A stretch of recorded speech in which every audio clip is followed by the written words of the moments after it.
Ang halos 20 biktima ng umano'y bilyong pisong housing scam para muling ireklamo ang Globe Asiatic ni Delphin Lee.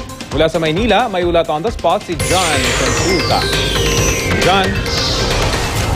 Rafi, naging emosyonal ang mga pinakabagong complainants na nagpunta dito sa NBI kaugnay umano sa panloloko ng kumpanyang Globe Asiatic ni Delphin Lee sa kanila. Naging emosyonal ang ilan sa mga pinakabagong complainants na nagpunta dito sa NBI. Karamihan sa mga 20 complainants na nagpunta sa NBI para ireklamo ang nila'y panluloko sa kanila ng Globe Asiatic Delphin Lee. Kwento ng mga biktima, taong 2004 nang i-sales talk sila na mag-invest sa Santa Barbara 2 subdivision sa Rizal. Sa ganda ng pananalita at proyektong inilatag daw sa kanila, bumili sila at pinagkatiwala ang kanilang investment at doon na rin tumira.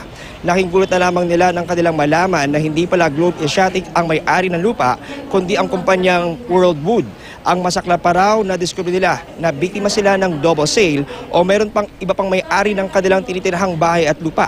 Dahil dito nagdesisyon ng mga residente na huminto muna ng pagbabayad sa Globe Asiatic hangga't hindi nagiging malinaw ang issue. Pero bigla raw nagpalabas ang Globe Asiatic ng notice to vacate para mapaalis ang mga pamilya sa kanilang kinuwang house and lot. Ayon kay NBI Head Agent Rachel Marfil Angeles, lumalabas na maaaring biktima ang mga nabanggit ng mga complainants ng syndicated estafa. Sa ngayon ay pinoproseso na ng NBI at kinakalap ang kanilang mga affidavits at bit-bit na dokumento tulad ng contract to sell, official receipt at notice to vacate.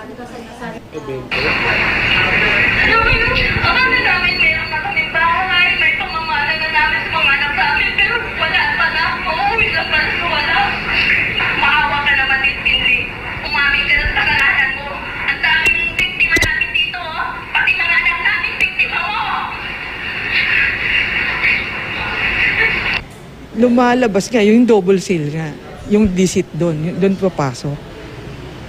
Tapos yung damage nila, yun nga, yung hard-earned money nila, saan pupunta? Investment yun eh, so zero ba yun? Sa ngayon, Rafi, patuloy pa rin inaantabayanan ng karagdagang mga residente na maghahain daw ng kanilang reklamo laban kay Delphin Lee. Yan muna ang pinakalitas mula pa rin dito sa NBI.